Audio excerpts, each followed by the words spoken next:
जय हिंद दोस्तों, कैसे हैं आप लोग। आशा करता हूं सब लोग अच्छे होंगे। एक सवाल सबके मन में आ रहा होगा कि क्या मैं अपने दोस्तों का, अपने कोई ऐसा अननोन पर्सन का हम डिग्री निकलवा सकते हैं क्या? क्या हम इसके लिए आरटीआई फाइल कर सकते हैं क्या? प्रधानमंत्री मोदी की क्या डिग्री हम लोग निकलवा सकते हैं क्या आरटीआई के माध्यम से? तो तमाम तरह की जानकारी को हम लोग आज समझने वाले हैं। क्या कहता है हमारा कानून आरटीआई यानी कि राइट टू इन्फॉर्मेशन के साथ हम लोग ये समझेंगे कि वो कौन सी धाराएं हैं, वो कौन सा सेक्शन है जो ये बताता है कि आप क्या इंफॉर्मेशन निकलवा सकते हैं और कौन सा इंफॉर्मेशन आप नहीं निकलवा सकते हैं। तो दोनों ही चीज़ों के बारे में समझेंगे और उसके पहले हम लोग इस मामले को भी समझेंगे, क्योंकि ये पहले मामला आया हुआ था जब चुनाव के समय थे, तो उस समय अलग अलग नेता अपनी अपनी डिग्रियां दिखा रहे थे। अलग अलग नेता यानी कि अलग अलग पार्टियों के नेता। उसी के दौरान प्रधानमंत्री मोदी का भी डिग्री सामने आया था, जिसके लिए आरटीआई भी फाइल किया गया दिल्ली यूनिवर्सिटी के अंदर। तो ये दिल्ली यूनिवर्सिटी के अंदर फाइल करने के पीछे का कारण था कि प्रधानमंत्री मोदी के द्वारा जो उनके प्रोफाइल में लिखा हुआ है कि उनकी जो डिग्री है, बीए की जो डिग्री है वो दिल्ली यूनिवर्सिटी से है और एमए की डिग्री उन्होंने गुजरात यूनिवर्सिटी से किया हुआ है। तो दिल्ली यूनिवर्सिटी में ये आरटीआई फाइल हुआ था, जिसकी वजह से ये मामला जो काफ़ी ज़्यादा सुर्खियों में आया। तो उस समय दिल्ली यूनिवर्सिटी ने डिग्री दिखाने से यानी कि उसकी कॉपी देने से मना कर दिया था जिस व्यक्ति ने आरटीआई फाइल किया था। ठीक है, तो क्यों मना किया था, कौन से ग्राउंड पर मना किया था, क्या वो सेक्शन है, यही मैं आज आपको बताने के लिए आया हुआ हूं। और आपको कैसे फाइल करना है आरटीआई ये भी आप देखेंगे। ठीक है, जितने लोग भी क्लास देख रहे हैं, आप सभी लोग मुझसे अगर जुड़ना चाहते हैं तो यहाँ पे टेलीग्राम चैनल दिया हुआ है, चंदन सर टेक्स्ट बुक। इसको आप सर्च करेंगे टेलीग्राम पे तो आप मुझसे वहां पे जुड़ सकते हैं और अपने जो भी आपके प्रश्न होगा आप मुझसे कानून से संबंधित प्रश्न को पूछ सकते हैं। चलिए, तो आरटीआई के ऊपर हम लोग आते हैं। सबसे पहले चीज हम लोग आरटीआई को समझते हैं। राइट टू इंफॉर्मेशन क्या है दोस्तों? राइट टू इंफॉर्मेशन क्या है, पहले हम लोग इस चीज को समझते हैं। देखिए, right to information, right to information क्यों लाया गया, सबसे पहली चीज ये समझिए। पहले क्या होता था ना, कोई भी जानकारी आप अगर सरकारी विभाग में जाकर मांगते थे तो वो सीधा मना कर देते थे। आम नागरिक को तो कोई जानकारी मिलता ही नहीं था। तो वो सारी इंफॉर्मेशन, जैसे मान लीजिए कि आपके यहाँ कोई रोड बना, आपके यहाँ कोई रोड बना, आपके गांव में, आपके गांव में रोड बनता है। अब ये गांव में जो रोड बना, इसकी कितनी खर्चा हुई, कितनी लागत लगी, क्या इसमें एक्सपेंस आया, ये किसी भी व्यक्ति को पता नहीं चलता था, क्योंकि कोई मांगने जाता था तो कोई बताता ही नहीं था। इसके लिए कोई अथॉरिटी नहीं थी, कोई बॉडी नहीं थी, कोई भी ऐसा बॉडी मौजूद उस समय नहीं था। ठीक है, इसके बाद से और भी सारी चीज़ों के लिए है, ये एक एग्जाम्पल के तौर पे आपको बताया हूँ कि ये ऐसी सिचुएशन रहती थी। आप कुछ भी नहीं मांग सकते थे कि कितनी सैलरी मिल रही है, क्या मिल रही है, आप उसके लिए बहुत ज़्यादा आपको भागदौड़ करना पड़ता था। आपके पास कोई राइट अवेलेबल नहीं था। ठीक है, लेकिन एक क्रांति आती है और उस क्रांति में अक्टूबर 2005 को, अक्टूबर 2005 को राइट टू इंफॉर्मेशन लेके आया जाता है, यानी कि लागू होता है अक्टूबर 2005 में। और 2005 से राइट टू इंफॉर्मेशन का अधिकार आपको मिल जाता है और राइट टू इंफॉर्मेशन के अधिकार के अकॉर्डिंग पूरा एक एक्ट लाया जाता है और उस एक्ट में आपको प्रॉपर हर एक चीज़, आपके अधिकार के बारे में आप क्या पूछ सकते हैं, क्या नहीं पूछ सकते हैं, किस चीज़ का जवाब दिया जाएगा, तमाम चीज़ों को वहाँ पे शामिल किया गया, जिसमें आप अब ये सब चीज़ें बिल्कुल पूछ सकते हैं। तो क्या नहीं पूछ सकते उसके बारे में भी मैं आपको बताता हूँ। तो ये चीज़ जब आया आरटीआई का, तो इससे क्या बढ़ गई दोस्तों, इससे बढ़ गया ट्रांसपेरेंसी। ट्रांसपेरेंसी से बढ़ गया यानी कि पारदर्शिता बढ़ गई, सरकार के ऊपर लोगों का भरोसा बढ़ गया। इन सभी चीज़ों को देखते हुए ये आरटीआई को लाया गया था, राइट टू इन्फॉर्मेशन को लाया गया था। राइट टू इन्फॉर्मेशन को हम फाइल कैसे करते हैं, जब हम फाइल करने की बात करें, ऐसे निकलवाए कैसे, ये कहाँ मिलेगा, कैसे करना है, तो देखिए आजकल ऑनलाइन जमाना है।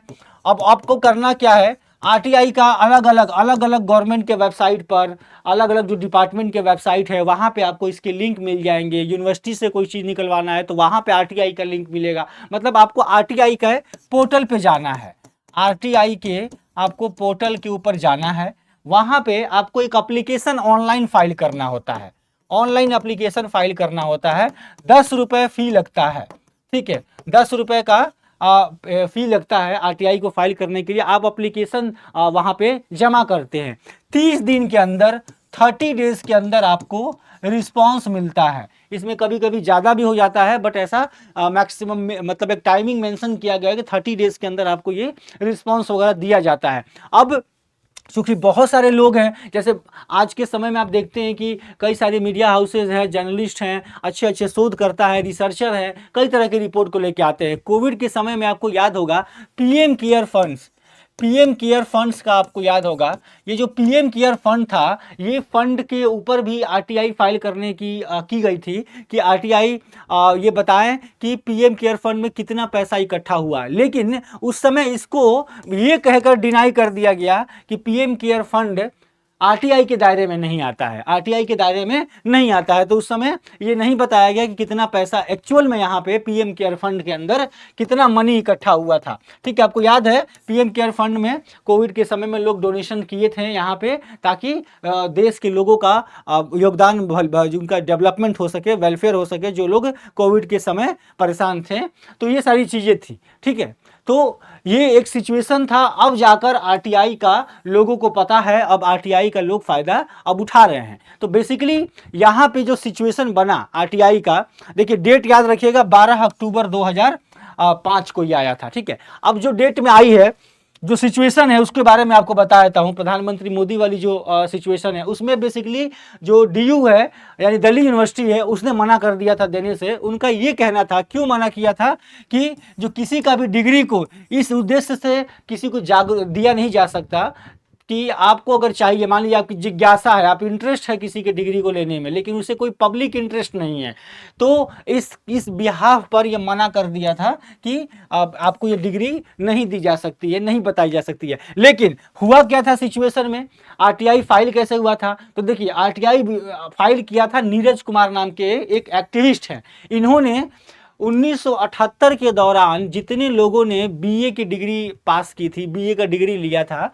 डीयू से, उन सभी स्टूडेंट का रोल नंबर, उनका नाम, उनका कितना नंबर आया था, पासिंग कितना हुआ था, ये सब चीज़ें, पास कितने हुए, फेल किए हुए कितने हुए, इसका एक डेटा आरटीआई के माध्यम से ये नीरज कुमार ने मांगा था डीयू से। ठीक है ना, तो इसी चीज़ को यहाँ पे मना कर दिया गया था। लेकिन इसमें दलीलें भी दी गई कि पहले भी कई सारी चीज़ें, यानी कि आप देखेंगे जो 1978 में बीए प्रोग्राम पास करने वाले छात्रों का उस समय रिकॉर्ड मांगा गया था। तो कई तरह के लोग इसमें कहते हैं कि क्यों नहीं डिग्री दिया गया। खैर, हम लोग लॉ के ऊपर आते हैं कि कानून क्या कहता है और कानून के अंदर क्या क्या बातें बताई गई हैं, क्या हम लोग क्या क्या मांग सकते हैं, क्या क्या नहीं मांग सकते हैं। ठीक है ना, चलिए तो यहाँ पे आते हैं हम लोग। सबसे पहली चीज हम लोग आते हैं कि क्या क्या हम लोग मांग सकते हैं। ठीक है, अब धाराओं के बारे में हम लोग समझते हैं। जैसे हम आरटीआई एक्ट को देखते हैं, आरटीआई एक्ट को जब हम देखेंगे तो उसके अंदर कई सारी धाराएं दी गई हैं। ठीक है, इसमें एक हमारा सेक्शन नंबर 6 है और एक हमारा सेक्शन नंबर 8 है। ये दोनों धारा इंपॉर्टेंट है। ये दोनों धारा क्या कहती है, सेक्शन नंबर 6 बताता है कि आपके इंफॉर्मेशन जो मांगेंगे वो क्या क्या, मतलब इंफॉर्मेशन किससे मांगेंगे, इंफॉर्मेशन आप किससे मांगेंगे, इंफॉर्मेशन आप किससे मांगेंगे, इसके बारे में बताता है सेक्शन नंबर 6। ठीक है, और सेक्शन नंबर 8 में एग्जाम्पशन के बारे में बात करता है, यानी कि आप कौन सा इंफॉर्मेशन नहीं मांग सकते हैं। अगर आप वो इंफॉर्मेशन मांगेंगे तो उसकी डिटेल आपको नहीं दी जाएगी, ये सेक्शन 8 में बताया गया है। कई तरह के क्रिटिसिज्म भी सामने आए हैं कि आरटीआई एक्ट के माध्यम से गवर्नमेंट अपने कई तरह के संशोधन कर चेंजेस कर अलग अलग चीज़ों को हाइड करने की कोशिश कर रही है, बट वो एक अलग चीज़ है। एज ए लॉ स्टूडेंट हमें ये बस समझना है कि सेक्शन 6 और सेक्शन 8 ये दोनों में क्या क्या चीज़ें बताई गई हैं, क्या क्या बोली गई हैं। देखिए, ऐसी कोई चीजें आप खुद सोच के देखिए, एग्जाम्पशन में क्या क्या चीजें आ सकता है। एक कॉमन सा सोच है। एग्जाम्पशन में जब आप आते हैं, यानी कि सेक्शन नंबर 8 के अंदर आते हैं, तो जो एग्जाम्पशन दिया गया है, अब एग्जाम्पशन में क्या आएगा, आप कंट्री के यानी कि हमारी जो इंटरनल फोर्सेस की जो जानकारी है, इंटरनल फोर्स की जानकारी हो गई, या कोई डील हो रहा है ऑर्गेनाइजेशन अपने देश का, कोई सीक्रेट इंफॉर्मेशन है, इन सभी चीज़ों के ऊपर आप कुछ भी नहीं मांग सकते। अगर आप मांगते हैं तो वो एग्जाम्पशन के अंदर जाएगा, उसके ऊपर कोई इंफॉर्मेशन नहीं दिया जाएगा। इसके अलावा आप किसी के पर्सनल डिटेल को नहीं मांग सकते हैं। पर्सनल डिटेल यानी कि फिड्यूसरी रिलेशनशिप के बारे में बताया गया है। फिड्यूशियरी रिलेशनशिप, पर्सनल डिटेल्स ये आप नहीं मांग सकते हैं। आप उन्हीं इंफॉर्मेशन को मांगेंगे जो पब्लिक डोमेन में हो। ऐसा नहीं है कि आपने अपने दोस्त के मतलब उसकी डिग्री या उसका उसका जो कोई ऐसा डिटेल है उसको आप मांग रहे हैं। हो सकता है आपका कोई फ्रेंड हो, और वो मान लीजिए किसी गवर्नमेंट पोस्ट पर है, तो आप उसकी सैलरी कितनी है, उसकी अपॉइंटमेंट लेटर कब मिला, ये सब चीजें आप मांग सकते हैं। क्यों मांग सकते हैं? क्योंकि ये पब्लिक डोमेन का काम हो गया। लेकिन आप उसी दोस्त का, वही जो आपका फ्रेंड है, उसका आप अगर डिग्री मांग रहे हैं, उसका आप 10th का मार्कशीट मांग रहे हैं, तो आपको एक रीजन देना होगा कि ये क्यों मांग रहे हैं आप, क्यों, कैसे पब्लिक डोमेन में है। ठीक है ना? आपके सेल्फ सेटिस्फैक्शन के लिए आरटीआई नहीं बनाया गया है। आरटीआई बनाया गया है लोगों पर, लार्ज नंबर ऑफ पीपल को एक इंफॉर्मेशन देने के लिए, सबको ट्रांसपेरेंसी दिखाने के लिए। ठीक है ना? तो ये सारी चीजें हैं। अब जैसे इंटरनल फोर्सेज हो गई, पर्सनल हो गई, इसके अलावा और भी कई सारे पॉइंट है जो आपको एक एक करके सारे बताता हूं कि कौन कौन से पॉइंट है। तो सबसे पहले हम लोग समझते हैं सेक्शन नंबर 6 को। सेक्शन नंबर 6 कहता क्या है कि request of for obtaining information, यानी कि इंफॉर्मेशन ऑब्टेन करने के लिए आरटीआई में कहां पे रिक्वेस्ट करेंगे। तो या तो आप देखिए राइटिंग में करेंगे रिक्वेस्ट, कैसे करेंगे, राइटिंग में करेंगे, या फिर आप इलेक्ट्रॉनिक माध्यम से ऑनलाइन, जैसा मैंने आपको बताया ऑनलाइन वेबसाइट पे 10 रुपए देकर वहां से आप कर सकते हैं। तो आप ये करेंगे और अपने लैंग्वेज में भी आप लिख सकते हैं, इंग्लिश हिंदी लिखकर आपको एप्लीकेशन जमा कर देना है। कहां जमा करना है? Central public information office. ये सेंटर में सेंट्रल पब्लिक इंफॉर्मेशन ऑफिस होती है, और स्टेट के अंदर स्टेट पब्लिक इंफॉर्मेशन होता आपका ऑफिसर होता है। यहाँ पे जमा करेंगे। यहाँ से आपको क्या होगा, ये लोग अपना मैटर को देखेंगे और इसके ऊपर जवाब देंगे, रिक्वेस्ट करेंगे। मतलब ये जो भी है, अगर आप ये सब चीज नहीं कर सकते हैं, लिख नहीं सकते हैं, तो आप ओरली भी जाकर ऑफिस के अंदर आप इनको रिक्वेस्ट कर सकते हैं, ओरली भी माना जाएगा। ठीक है ना? तो ये सारी चीजें हैं। तो यहाँ पे बेसिक से बेसिक यही इंफॉर्मेशन है कि आप कैसे करेंगे। सेक्शन नंबर 6 इसी के बारे में आपको बताता है। अलग अलग क्लॉज के अंदर अलग अलग चीजें बताई गई हैं कि आप किस किस वे में किस किस तरीके से सारी चीजों को आप मांग सकते हैं। ठीक है ना? अब आते हैं हम लोग क्या नहीं मांग सकते हैं। ये इंपॉर्टेंट है, ध्यान दीजिएगा।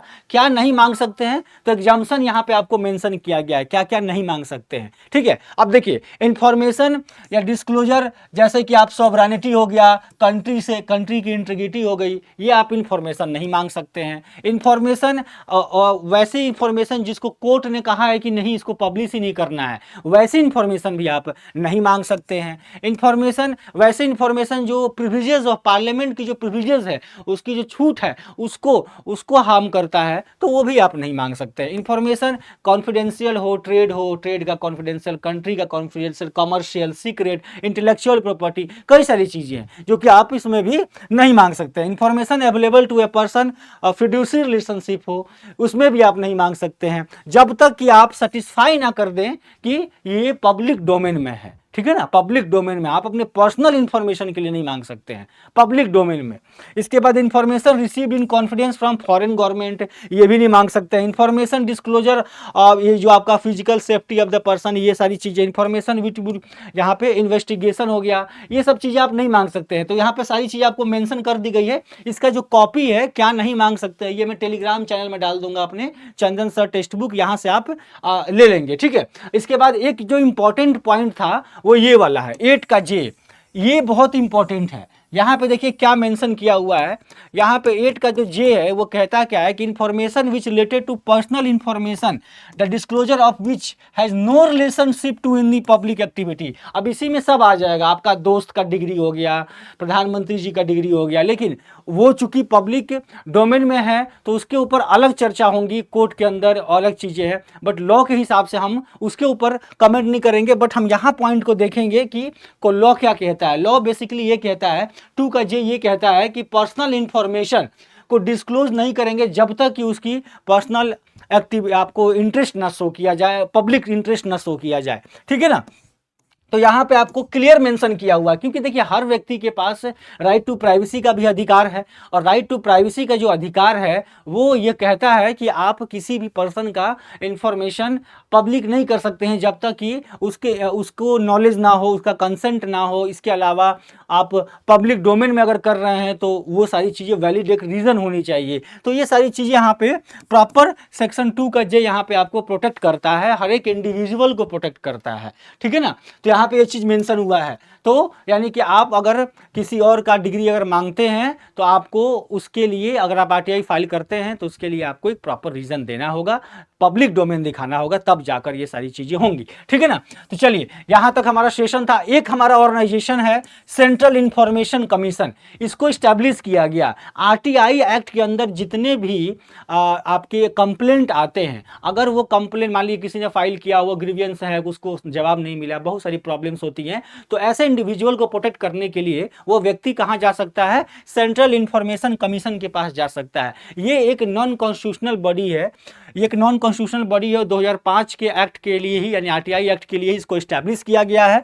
इसमें क्या होते हैं? कमिश्नर्स होते हैं, जिसकी अपॉइंटमेंट कौन करता है? यानी कि अपॉइंटमेंट कौन करता है? प्रेसिडेंट के द्वारा अपॉइंटमेंट होता है ऑन द रिकमेंडेशन ऑफ बाकी जो कमिटीज होती है उनके रिकमेंडेशन से। और जो जो मेंबर होते हैं इसमें क्या कहते हैं? चीफ इंफॉर्मेशन कमिश्नर, इसकी अपॉइंटमेंट होती है। और ये 10 लगभग 10 होते हैं, 10 से कम होते हैं, उससे ज़्यादा नहीं होते हैं। तो इनकी अपॉइंटमेंट होती है। इनका काम बेसिकली यही है कि जो भी इंक्वायरी, जो भी कंप्लेंट रिसीव हुआ है किसी पर्सन के द्वारा आरटीआई एक्ट में, आरटीआई एक्ट का मान लीजिए उल्लंघन हो रहा है, तो उस सब चीज़ों में ये बॉडी इसके ऊपर काम करती है। तो आपको ये ध्यान रखना है, ये भी इंपॉर्टेंट पॉइंट है इसके अंदर, आरटीआई एक्ट के अंदर, ठीक है। और देखिए अगर जुडिशरी की तैयारी कर रहे हैं तो आप मेरे साथ एक फॉर्म है वो भर सकते हैं। कोई भी इशू हो रहा है तो आप मुझसे पूछ सकते हैं। ये फॉर्म का लिंक आपको डिस्क्रिप्शन में दिया हुआ है, तो वहां से आप इसको भर लीजिए, और कोई भी दिक्कत होता है तो आप मुझसे पूछ सकते हैं। बाकी वैसे मैं टेलीग्राम चैनल यहाँ मेंशन किया हुआ है, व्हाट्सएप नंबर भी मेंशन किया हुआ है, यहाँ से आप क्वेश्चन पूछ सकते हैं, ठीक है ना। बाकी हमारा ये जज मेकर बैच है, इस बैच को भी आप ज्वाइन कर सकते हैं एक्सपर्ट फैकल्टीज के द्वारा। आपको क्विजेज है, आपको नोट्स है, आपको क्लासेस है, ये सारी चीज़ें प्रोवाइड कर रहे हैं, तो काफ़ी ज़्यादा बेनिफिशियल होगा जुडिशरी एग्जाम के लिए। चलिए, तो यहीं तक हमारा सेशन रहेगा आज का। कल फिर मिलेंगे हम लोग, तब तक के लिए जय हिंद, जय भारत।